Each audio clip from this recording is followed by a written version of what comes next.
Nabahala ang kambal dahil sa sinabing yun ni Veronica at nagsimula na silang hindi mapakali sa kanilang upuan. Meron kasing malaking utang ang pamilya Moon sa boss namin. Tila pabulong na sabi ni Veronica. Sa kanila na tila ng chinismis lamang at tumawa pa. Now, ang gusto namin ay kayong maging daan para makuha namin si Stella. Sa madaling salita, tatraydorin niyo ang pamilya Moon. Ganun lang kasimple at mabubuhay kayo. At paano mo nasisigurong susunod kami sa'yo? Tanong ni Kate na ikinangisi naman ni Veronica na ikinatayo ng balahibo nila. Meron itong pinindot sa kanyang laptop at muling nag-appear ang mga magulang nila sa screen katulad na nakita nila bago sila sumuko. Mommy! Daddy! Sabay na tawag nila sa mga ito at nagsimula na silang magwala. Sa kanilang kinalalagyan ngunit hindi naman sila makaalis doon. Natawa si Veronica sa kanyang nakakita at tinignan ng tila nakakaawa ang mga to. Poor you guys, kapag hindi nyo kami sinunod, siguradong puputok ang ulo ng magulang nyo.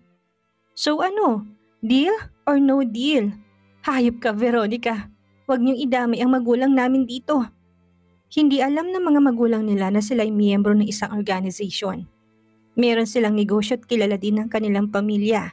At yun ang naging dahilan kung bakit nakilala nila si Princess.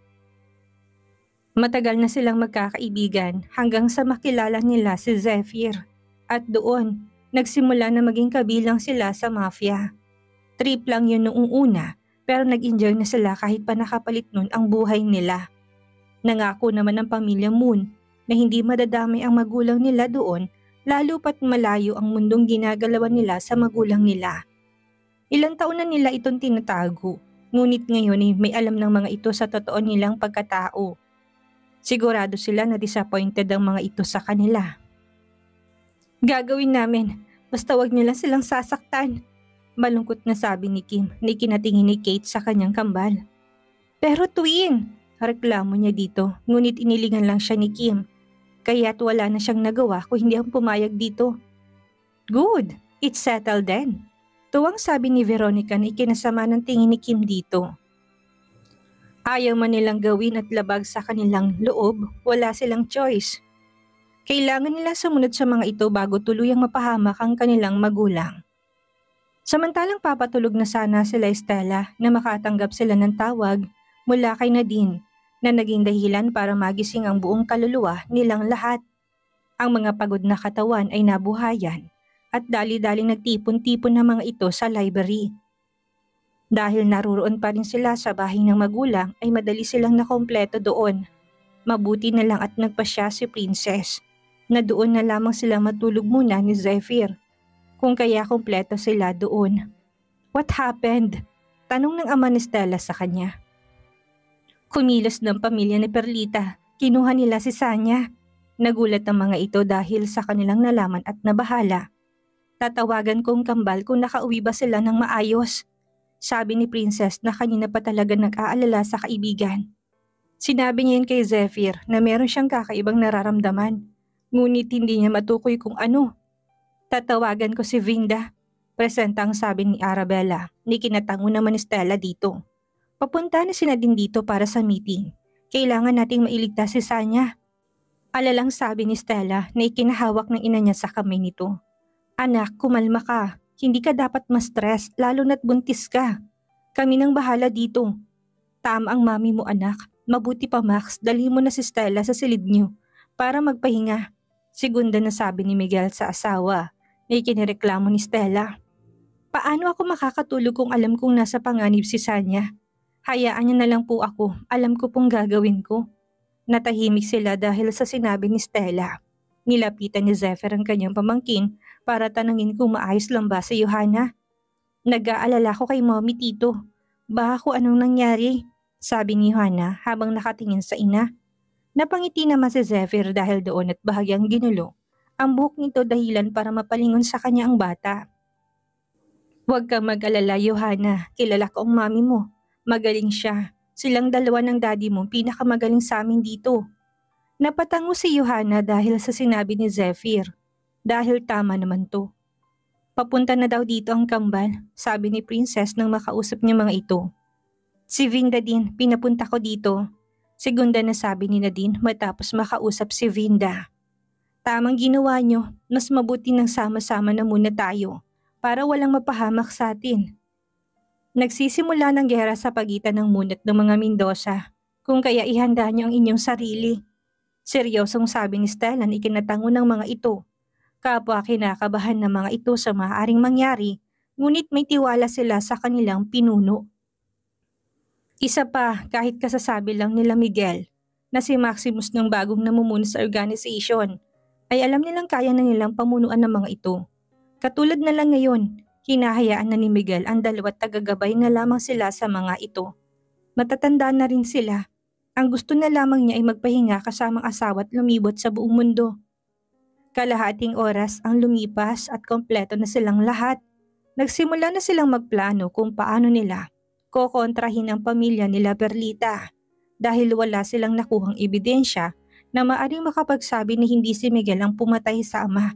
Ni Perlita ang hahanapin nila ay ang tauhan na nakausap ni Zephyr at iyon ang ihaharap kay Perlita. Kahit anong mangyari ay kailangan nila itong maiharap kay Perlita. Kung kaya pinapaalis na agad ni Stella si Zephyr at Princess upang hanapin ito. Mag-iingat ka, Princess, okay?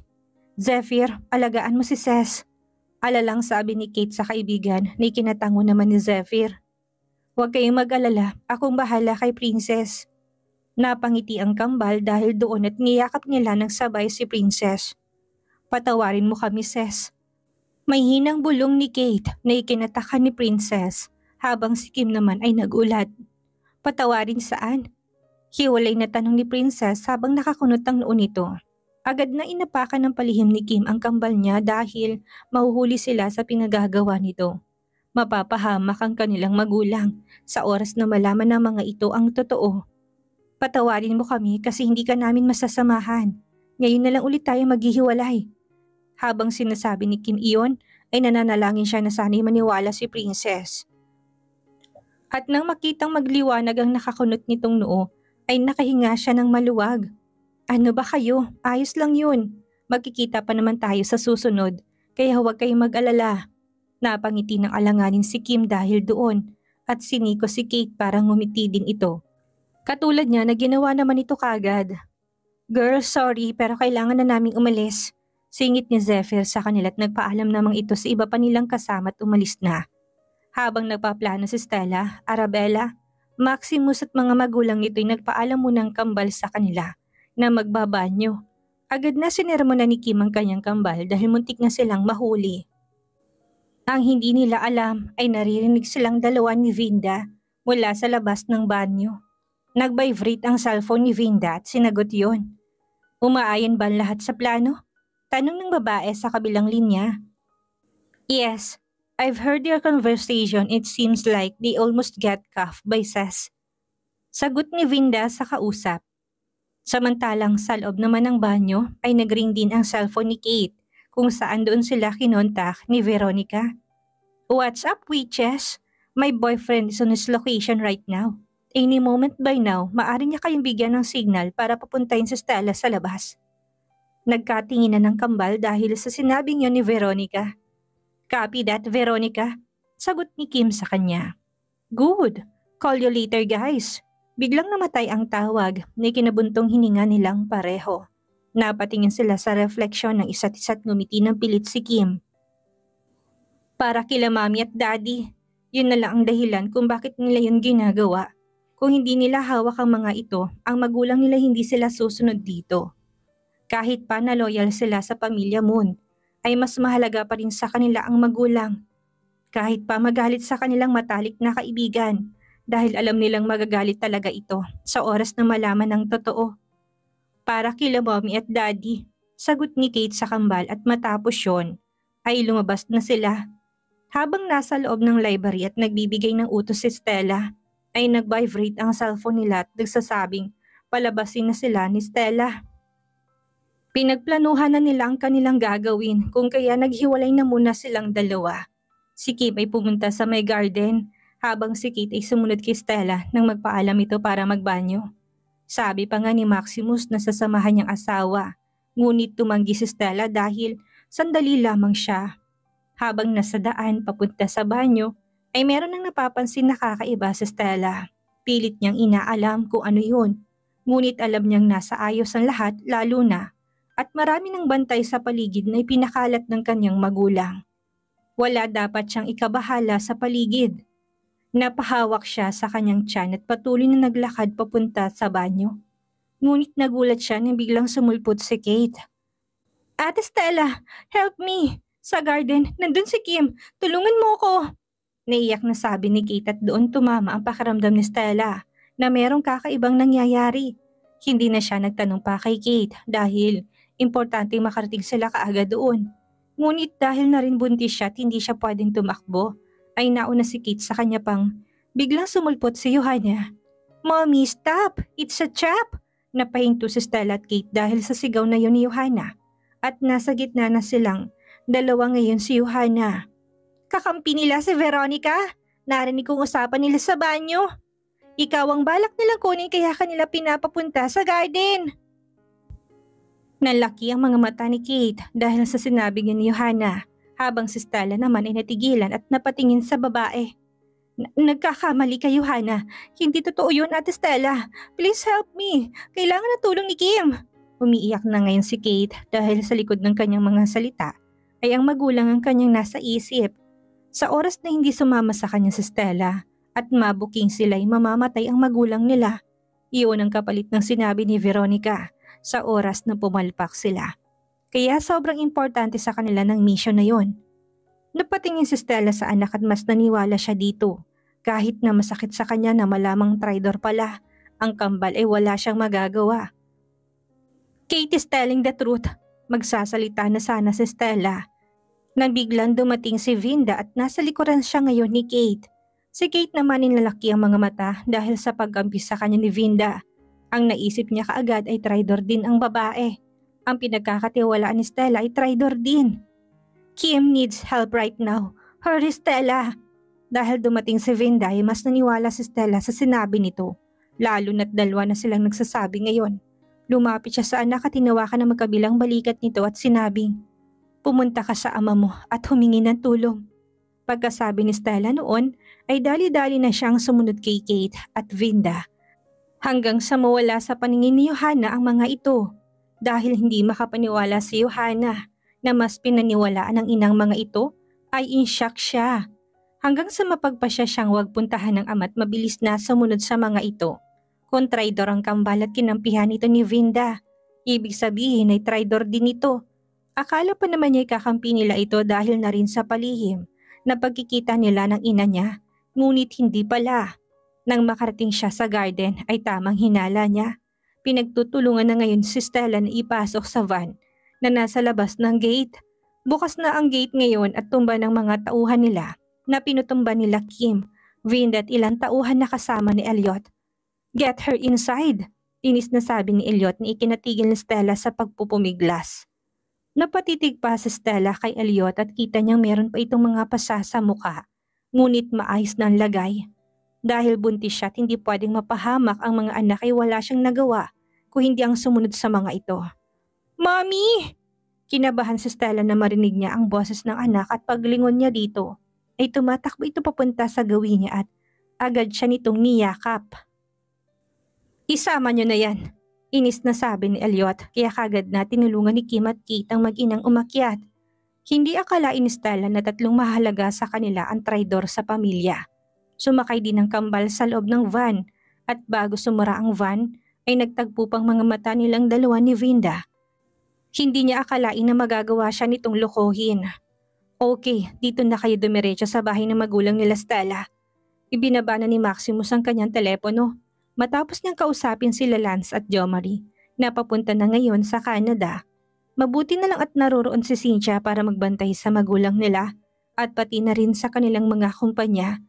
Hindi hahayaan ni Maximus na madami ang mga ito.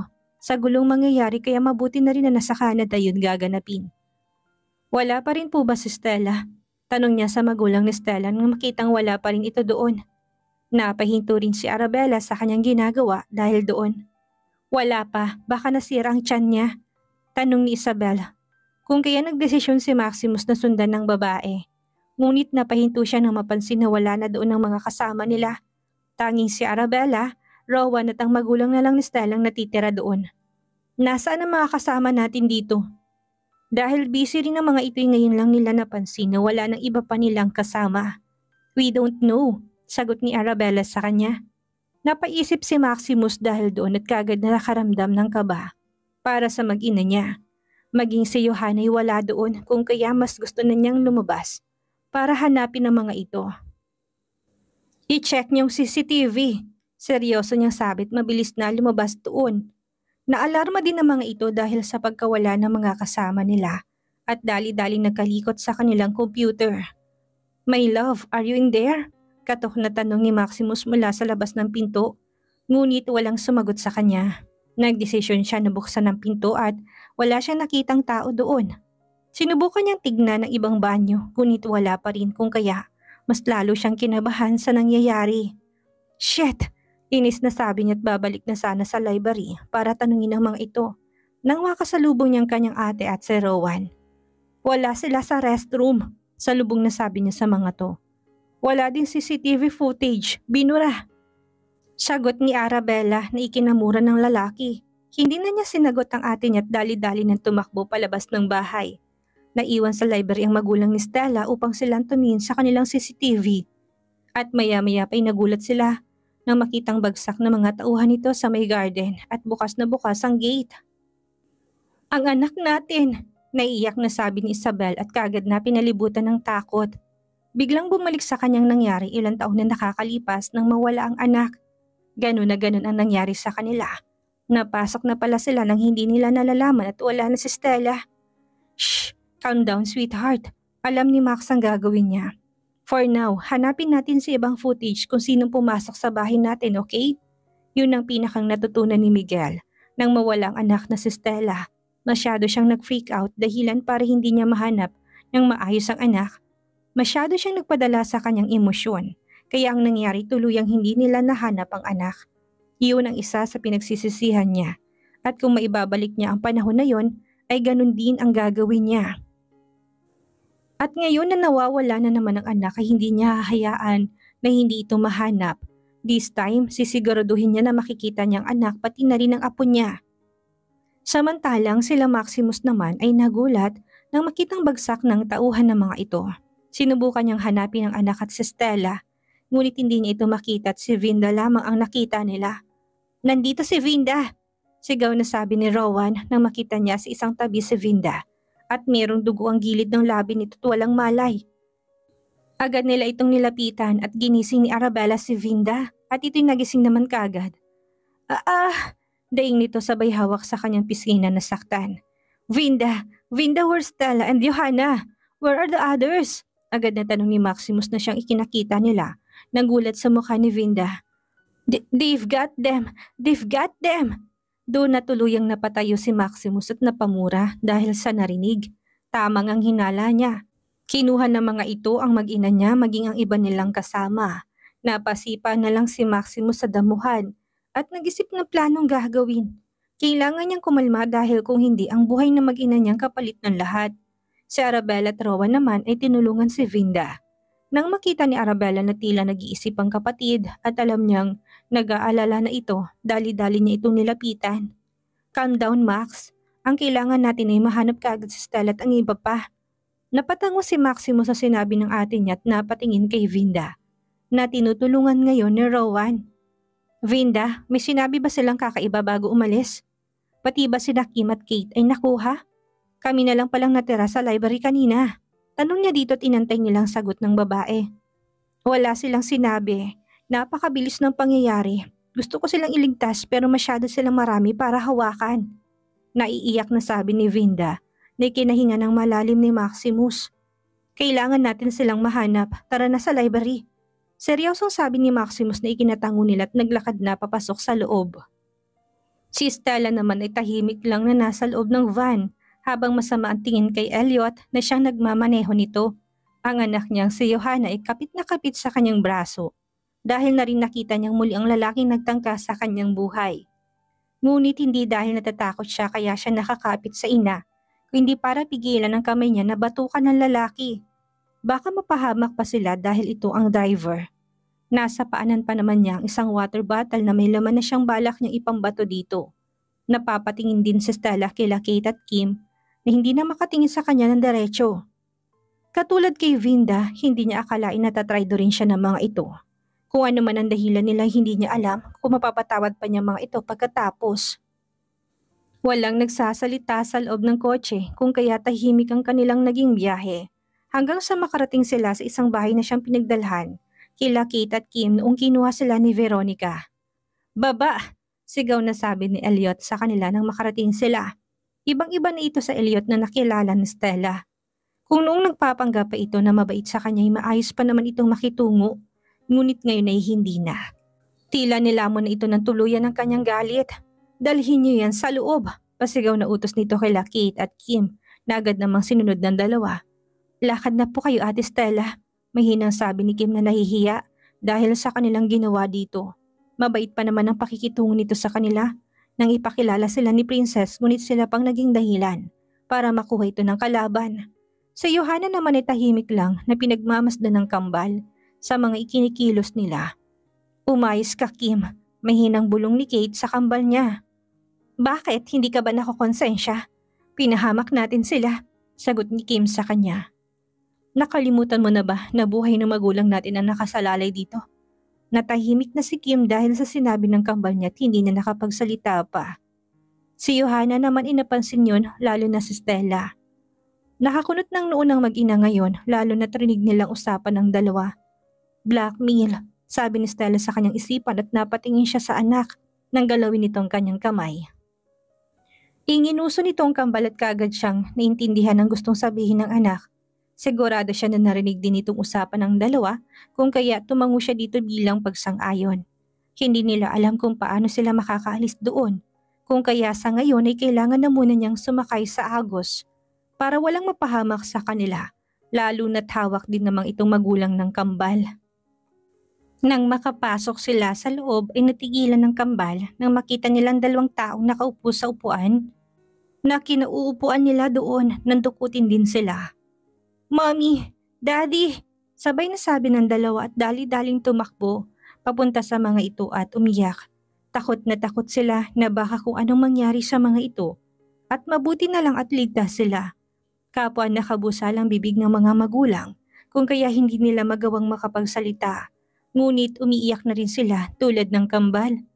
Ngayon, kumpirmado na ni Stella at Johanna na blackmail ang nangyari kung bakit sila binenta ng kambal. Kaya napaisip si Stella kung maging si Vinda ba ay na-blackmail din, kaya siya nito nagawang ibenta sa kalaban. Sabay na sabi ng magulang ng kambal na makita nilang papalapit na tauhan nila Veronica. Hindi yun napansin ng kambal kung kaya nagulat na lang sila nang kunin sila ng mga ito at itinali din, katulad ng mga magulang. "Anong ginagawa nyo?" sigaw na sabi ni Kim. "Hindi ba nagawa na namin ang inuutos nyo? Pakawalan nyo na kami tulad ng usapan," sigaw na sabi ni Kate na ikinatawa naman ni Veronica. Dahil sa pagtawa nito'y napatingin doon si Stella at mas lalo siyang napaseryoso nang makitang babae. Hinawakan niya na mahigpit ang kamay ng anak at nilagay ito sa kanyang likuran. "Sorry girls, I lied," sabi ni Veronica at naglakad papalapit sa kanila. "Hindi kami tanga para basta-basta kayong pakawalan, lalo na't magagamit din namin kayo," ngisi nitong sabi ni ikinagalit ng kambal. "Hayop ka! Walang hiya ka!" sabay na sabi ng dalawa na mas lalo lang kinatawa ni Veronica at hindi na sila pinatulan pa. Humarap si Veronica sa likuran niya kung saan naruroon si Elliot at minuka niyang dalawa niyang braso. Tanda upang lumapit ito sa kanila. Lumapit naman si Elliot at niyakap ang babae at naghahalikan ng dalawa. Agad na tinakpan ni Stella ang mata ng anak dahil doon. "Kung maghahalikan kayo, kumuha naman kayo ng kwarto. May bata dito oh." Hindi na nakatiis si Stella at nagsalita siya dahil tila lumalalim ng halik ng dalawa. Napangisi naman si Veronica at tinignan si Stella. "Selos ka?" Napangiwi si Stella dahil sa kanyang narinig. "Selos? No thanks. Matagal ko nang sinabi sa'yo to. Sayong-sayo na si Elliot. Kahit isaksak mo pa sa baga mo." Nagalit si Veronica dahil sa sinabi ni Stella at magsasalita na sana nang maunahan siya ni Elliot na nagalit din dahil sa sinabi nito. Tied them up? Malakas ang boses na yun ni Elliot na halos nag-echo na sa buong kinalalagyan nila. Nagulat din si Veronica dahil sa galit na sigaw ng boyfriend. Ngunit gumisi lang siya at tumingin kay Stella. Ano nang mangyayari ngayong hawak ni Elliot at Veronica sa Johanna at Stella? Mailigtas kaya sila ni Maximus? Yan ang ating aalamin sa nalalapit ng pagtatapos ng ating kwento.